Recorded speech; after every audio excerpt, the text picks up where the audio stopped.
Hello and welcome to this demo. Today we will be flattening this green cover using ExactFlat for Rhino. This cover came in as a collection of surface objects, so our first step is going to be to first join everything together and create a single poly surface. Although we want to flatten this as multiple pieces, we're not just going to flatten surface objects. We're first going to create a mesh from it and then use the Adaptive Remesher to condition our mesh before flattening. So we're going to join all these pieces together to form a single poly surface object, and then we're going to create one single mesh out of the poly surface object. The reason we do it this way is so we have very clean preserved edges between all the different surfaces. So if I were to select everything, we got 30 surfaces here. If I were to create a mesh out of this, and I'm just going to go ahead, simple controls, more polygons, we'll go ahead and click OK.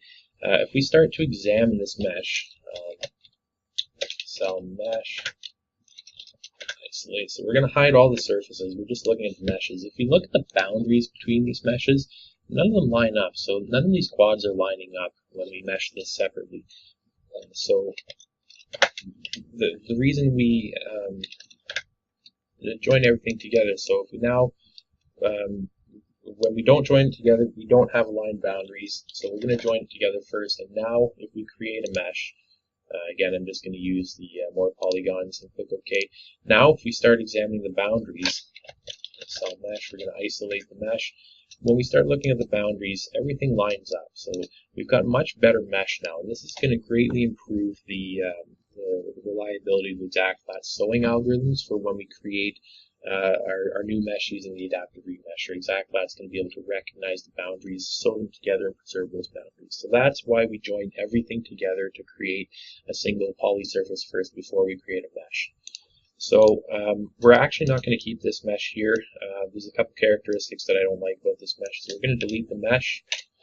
We're going to use show to reveal the surfaces again, and we're going to use the Rhino mesh tool again, but instead of using simple controls, we're going to switch over to detailed controls. So this cover was modeled in millimeters, so as we move our mouse we can get a bit of an idea for the scale. So we're going to manually set our meshing tolerances here. So as a general rule, I always set the maximum aspect ratio to 2. That just means that our longest edge is going to be at most twice the length of our shortest edge on the quad or triangle. So this helps to control and minimize high aspect ratio triangles. So just kind of moving the mouse here, we're always going to start a little high. I'm going to set my maximum edge length to about 100 millimeters and my minimum edge length to 10 millimeters, and we're going to click preview. This is going to give us a bit of an idea for whether we need to increase these values or decrease these values. So I would like to see a few more triangles and quads along here before I use the Adaptive Remesher. So I'm actually going to change these. So I'm going to change it to 5 and 50. I'm going to cut them in half. And we'll do the preview, and we're hopefully going to be doubling our triangle and quad count here. So our mesh is looking a lot better now already, so we're going to click OK. Standard best practices is to always keep your different meshes and surfaces, any kind of work you do, on separate layers. So I'm going to create a new mesh layer here. I'm going to use the cell mesh command to select my meshes, and I'm going to change them to the mesh layer. Now what I can do is I can turn off my surfaces and only view the meshes. So we've created one single mesh from meshing one single poly surface. So our next step is to explode this mesh so we can actually rearrange the pieces into component pattern pieces. So before we started looking at this, I actually duplicated the boundaries of where we want our pattern pieces to go. So we can actually highlight them in red, and this makes it a little easier to select the pieces for creating our pattern. So we can see we've got our boundary right across the top here. So I'm going to start selecting my mesh here, and I'm going to join these together as one single pattern piece. And we're just going to repeat the process for all the pieces that form our pattern pieces here.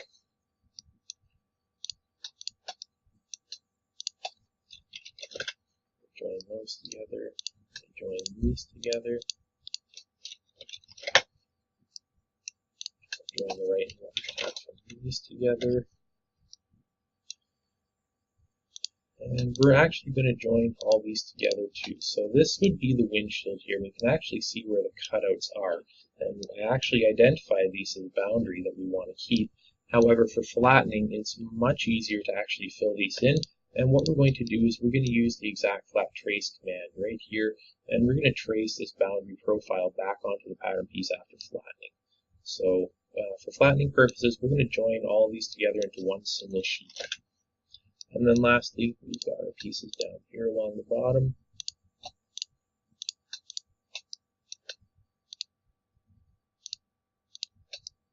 And we'll join these together as well.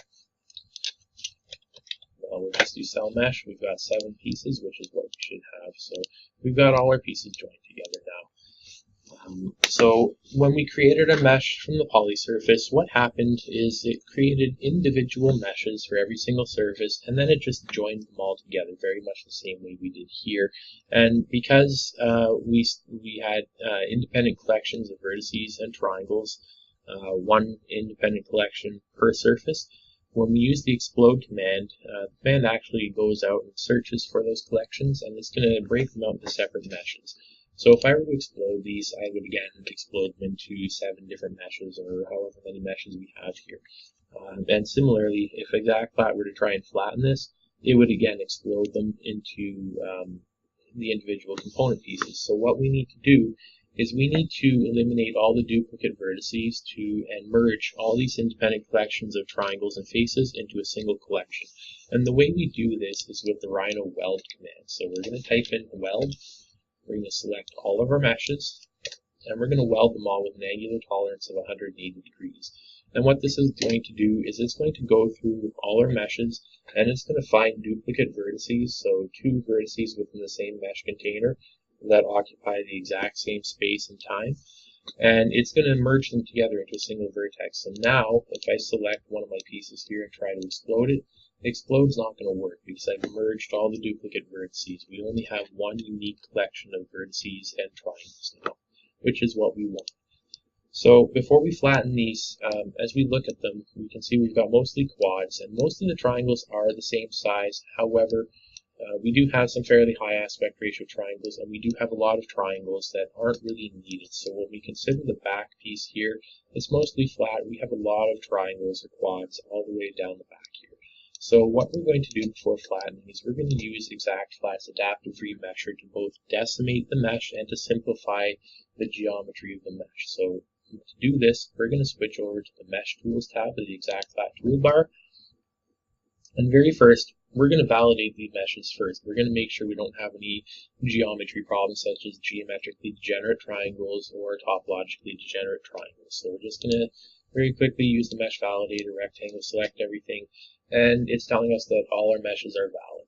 If we did have a problem, that would have to be fixed before we can use the remesher, but we don't have any problems, so we're good to move on to the Adaptive Remesher. So we'll start the tool by clicking this icon here for the Adaptive Remesher, and again, we're going to rectangle select all our meshes. Once the dialog comes up, before we change any settings, we're always just going to click the Start button, and this is going to give us a baseline. It's going to let us preview the mesh to see what the quality is. And if we need more triangles, then we can reduce the tolerances here. If we need fewer triangles, we can increase the tolerances. So the way the tolerances work is they are the maximum allowed distance between, we've got surface and boundary tolerances. They're the maximum allowed distance between the original surface and the new surface created by the remesher. And it's the maximum allowed distance between the original boundary and the new boundary created by the Adaptive Remesher. So if we need to preserve more detail, create more triangles. In this case, we've gone from thousands of triangles or vertices down to simply a couple hundred. Then we need to reduce the allowed distance. So in this case, we're going to reduce our distance to 30 for all our values here. We'll click Start again, and we're going to see meshes that now have more vertices. So we're preserving more detail.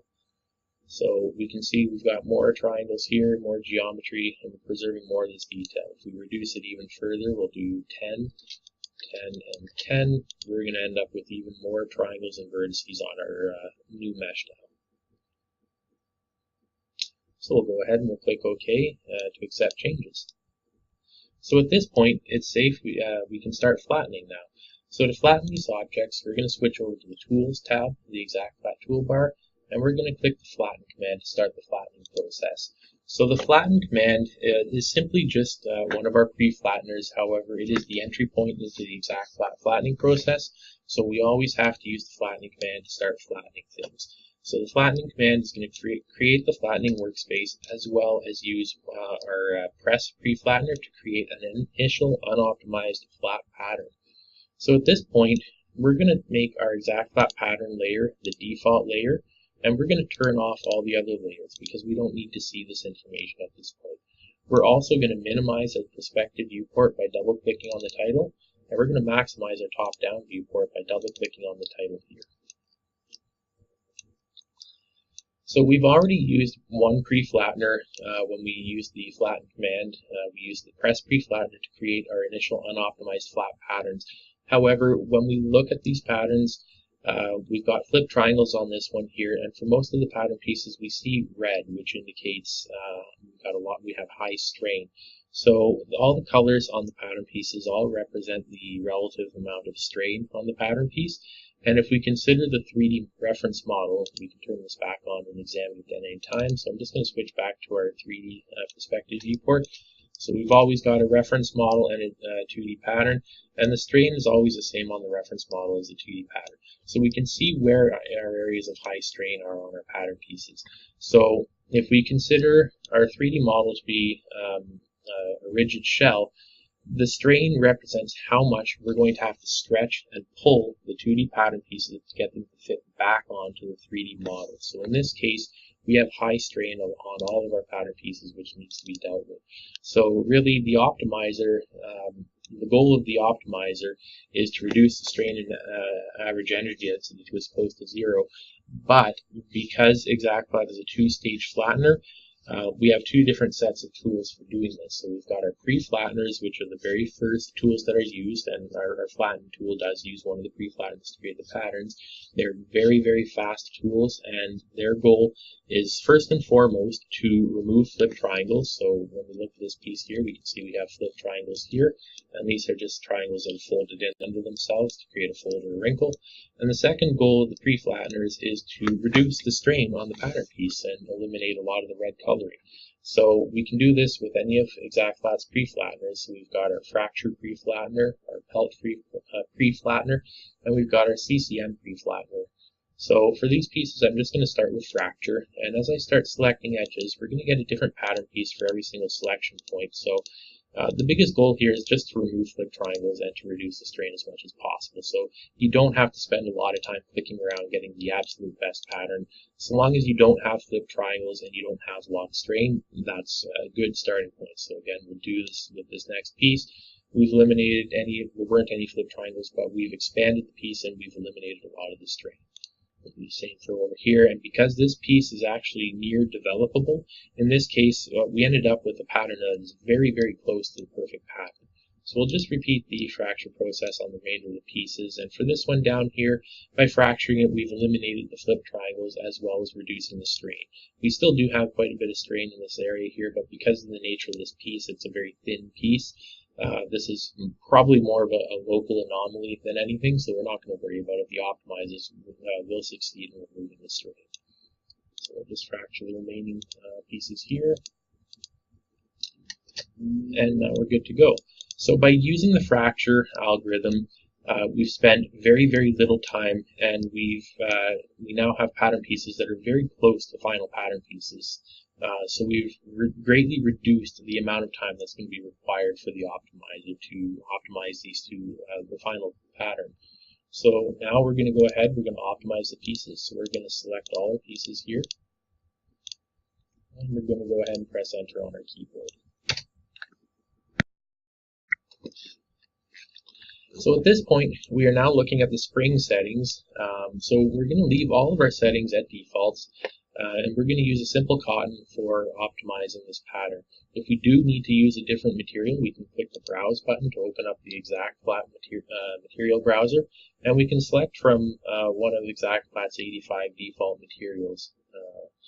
If there isn't a material in the library that works or suits your needs, then we do have the ability to add custom materials to the database.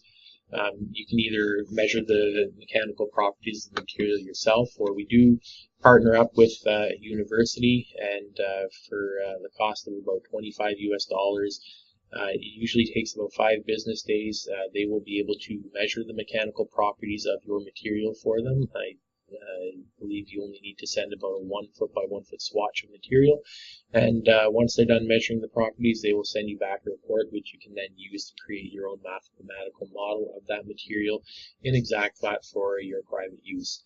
So once we select our material, we just click OK, and now we're going to start the optimization process by clicking the OK button. So as ExactFlat optimizes the pattern pieces, we're going to see not so much with this pattern because we're very, very close to optimal pattern pieces already, but we're going to, for these two pieces down here especially, we're going to see the shape is going to change and the colors are all going to change more towards white. So as I've already mentioned, the colors on the pattern pieces do represent the amount of strain on the pattern piece. So the default ExactFlat legend has white representing 0 strain, cyan or blue is representing 5% strain, green is about 10% strain, yellow is 15%, and red is 20% or more. So as we optimize the pattern pieces, we're reducing the average energy density, or in the case of these pieces, we're actually expanding the pattern piece, we're adding material, and that's how we're reducing the average energy density. So because we're adding material, reducing the energy density, we're reducing the strain. So we can see this being reflected in the strain analysis by means of the colors all changing from red and yellow. They're all changing towards blue and mostly white. So a couple of ways we know that the patterns are a good fit. The primary way is simply by looking at the color of the pattern piece. When we see the color changing towards white, we know we've got a very low energy density on the pattern piece, and we know that because we've got very low strain or energy density, that it's going to be a good fit. A couple other ways we can tell that we have a good fit is by looking at the average energy density in the ExactFlat report. So the ExactFlat spring status is going to tell us what our average energy density, and for this piece, our average energy density is less than 1/10 of a Newton meter, which is very, very low. We can also see our single maximum or greatest amount of energy density on any point in the mesh is also under 1 Newton meter, which is extremely low. So these two metrics alone are telling us that we have a very, very good fit for the pattern in terms of energy. We're not going to have to stretch it very much to get it to fit on. Another way we can tell that we have a good fit is by comparing the perimeter length, and this is important when we're sewing patterns together. We're always going to be sewing a left side to a right-hand side, so we want to make sure that the left and right-hand side are the same length. So we can compare the perimeter lengths of the patterns to make sure that we've got a good fit here. So a couple things to look for is first the boundary length of the pattern piece. So for this piece here, our boundary length is about 5,500 millimeters. And we've also got our no seam stretch error. So I'm just going to switch back to piece 5 for this one here. So we've got 5,500 millimeters for the perimeter length, and our error is 26 millimeters. So what this error represents is when we compare the perimeter length of the 3D model piece and the perimeter length of the corresponding 2D pattern piece, the no seam stretch error is the difference between the two. So when we compare 3D to 2D, our perimeter length difference is about 26 millimeters. And when we consider that our error is 26 millimeters out of 5,500, that is a very, very small error. That's less than 1% error. So this is distributed around the entire perimeter. So when we go to sew this back together, just because of the stretch of the fabric, this error is going to be very, very manageable and not noticeable. So if this still is too much of an error, we do have some options that we can set in the spring settings, specifically the preserve boundaries option, and that's going to help to further reduce the no seam stretch error at the expense of adding additional strain to the pattern piece.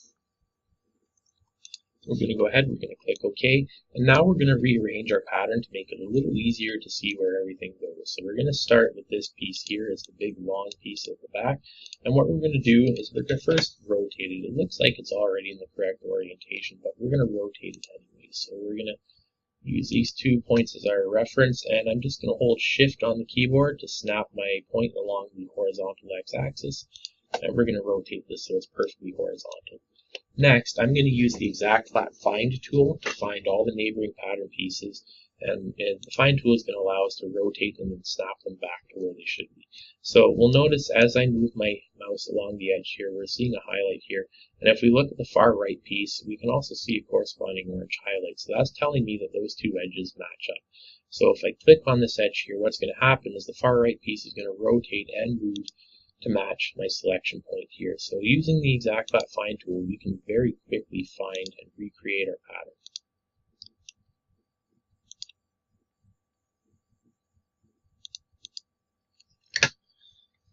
So when we look at the front windshield, we flatten this as a single piece, even though we do have cutouts for the windscreen. So to add these cutouts, we're going to use the ExactFlat Trace tool, and in order to do this, we need to go back to our 3D model. So we're going to turn on our 3D reference model, and we can see it down here to the right. And to make it easier, we're going to go back to our perspective viewport. So now we have our 3D reference model over here on the left, and we have our pattern over on the right. We also have our original layer with the boundary curves that we created, and on this layer we have 3 curves that were right on the surface, indicating the location of our windshield cutouts. So what we're going to do is we're going to trace these 3 curves onto this pattern piece, and we're going to do this using the trace command. So for all Rhino commands, including ExactFlat commands, the command line is always going to tell you what is expected of the command. So right now, after starting the trace command, it's telling us to select one or more object to trace. So we're going to select our curves here that represent the cutouts for the windshield. We're going to press enter when we're done selecting our curves. Next, it's telling us to select the ExactFlat model objects to trace onto. So this is our target for our trace. So we're going to choose our front windshield here, and we're going to press enter. This dialog appears when we're converting a curve or a spline into polylines, and this is just giving us a preview for how many vertices. So this is basically our fidelity for the trace curve. So if we move the slider all the way to the right, we're going to have a less fidelity or fewer vertices. If we drag it all the way to the left, we're going to have a lot more vertices. So we're just going to aim for something around 300 vertices or so is more than enough to do the trace. So we're going to go ahead and click OK, and ExactFlat is now tracing these curves onto the 2D pattern. So if we zoom out, we can see that ExactFlat has in fact traced them on. So to make this a little easier to see, we're going to switch over to the Highlights tab of the ExactFlat toolbar, and we're just going to turn off the edge highlight.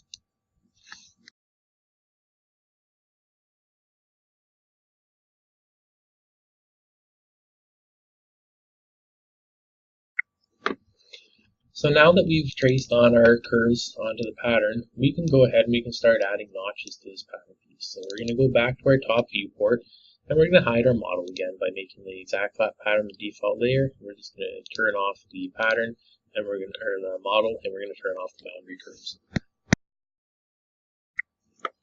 So now we're going to go ahead, we're going to use the ExactFlat notch tag tool. We're going to switch back to the Tools tab of the ExactFlat toolbar, and we're going to turn on the notch tag tool. So we're just going to use the default settings for the notch tag, and what this is going to do is it's going to create a simple slit notch. It's going to create it the entire length of the seam that we're adding, and our tag that we're going to create is just going to be a single auto-incrementing unique number, starting from 0 going all the way up to however many notches we add. So we're going to click the Add button. It's going to hide the dialog, and now we can start selecting locations on the edges here. So we'll notice as we select a point on one side, we're actually creating 2 notches. We're creating one on the left-hand side as well as the right-hand side of the seam. So this greatly assists with the sewing process. It allows us to ensure that the right and left-hand side are being sewn together at an even rate. So once we're done adding all our notches, we can go ahead and we can create a DXF, or we can just work with our pattern in Rhino. So once we've flattened the pattern pieces, you're not forced to use the ExactFlat patterning tools, although we do have patterning tools such as piece tags, notch tags, and our trace tools. You're not required to use them. You can simply just bring this pattern into another package such as Optitex or Gerber AccuMark. So the easiest way to do that is to create a DXF. And we can do this simply by clicking the DXF icon in the ExactFlat toolbar, and this is going to ask you to choose a location and a file name for creating a DXF. So we're just going to go to our demo folder here in the green cover, and we're just going to create this DXF called boat cover.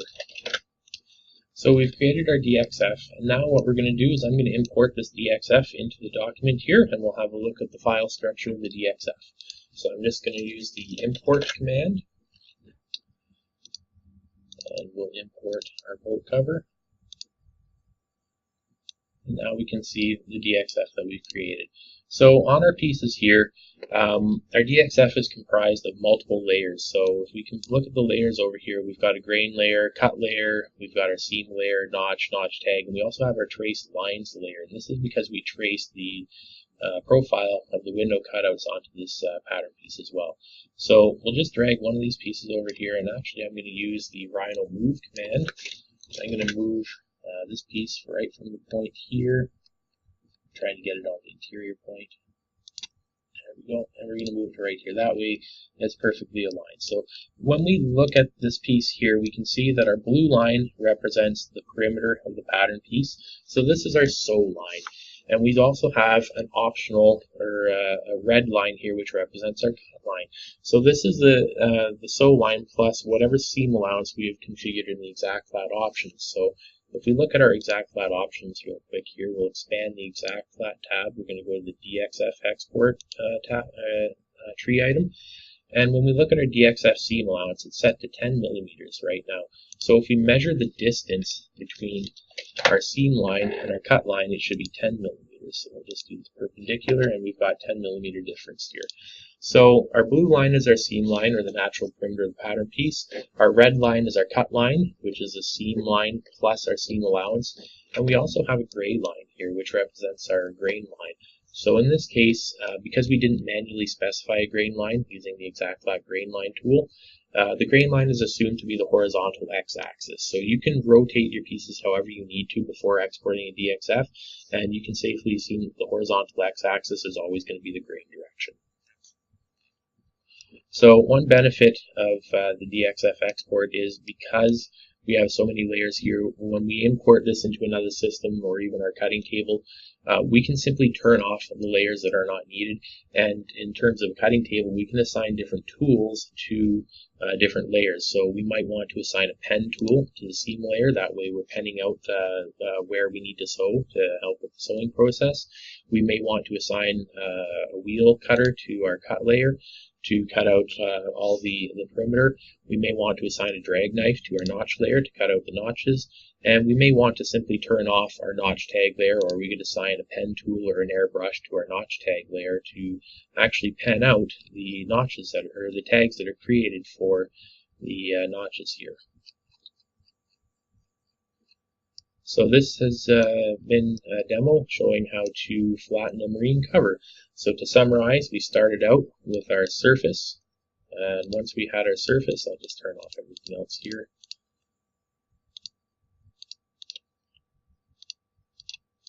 Once we had our surface, we went ahead, we joined our surface together into a single poly surface, and then we created a mesh from it. And the reason we do this is to ensure that all the boundaries between individual surfaces, when we create our mesh, we want to make sure all the boundaries are aligned in terms of mesh vertices. So we've created a mesh out of our surface, and we went ahead and remeshed it. Once we remeshed it, we flattened it using ExactFlat and created our pattern pieces. So once we had our pattern pieces, we used the ExactFlat Pre-Flatteners. Specifically for this one, we used the fracture Pre-Flattener to remove as much strain as possible. After we did that, we used the ExactFlat Optimizer, that's the spring tool, to reduce the average energy density to as close to 0 as possible. We then used a combination of the Rhino rotate and move tools to move one of the pieces, and then we used the ExactFlat find tool to find all the neighboring pattern pieces and snap them back to the correct location. We then used the ExactFlat trace tool to trace the location of the window cutouts onto the pattern piece, and then we used the ExactFlat notch tag tool to create notch tags. Finally, we used the ExactFlat DXF export tool to create a DXF for the pattern piece, and that is the what we've imported into the document for comparison. So thank you very much for watching, and have a great day.